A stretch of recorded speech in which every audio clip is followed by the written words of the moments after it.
How do you build a world that feels like it has already survived the end of everything before a single story has been told in it? That's the question that Dark Gloria keeps answering in part 3, in the most exhausting and quietly impressive way possible. We are deep into this book now. And what these pages are doing is unique in my reading journey so far, and that is layer after layer of history, catastrophe, and consequence, pressed together until it becomes something that feels ancient, lived in, and has the scars to prove it. The world of Ezerath has already lived through an era of frost, 1,000 years of relentless cold, endless rain that generations were born and died inside of, without ever seeing the sky, followed by the White Death where even the air froze. And then it survived the long summer, which sounds nice but is somehow worse. The ice receded and in its place came scorching heat that turned entire continents into desert. Wildfires consuming forests, rivers drying to nothing, the world buried under dust and ash, until a single hailstorm cracked the bone-dry earth, and one flower bloomed, and everything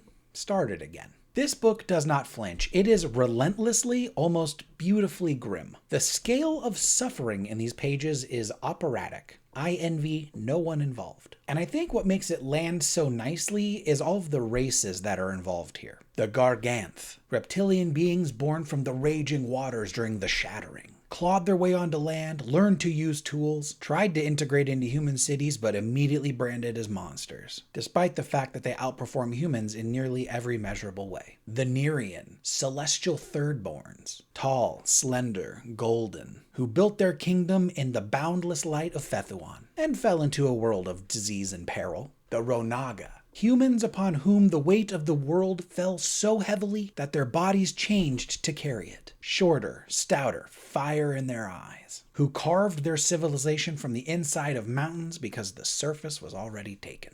And running through all of this are these gorgeous illustrations that conjure these beings in this world with a kind of awe and horror that prose can only gesture toward. Having finished Dark Gloria, here is my experience.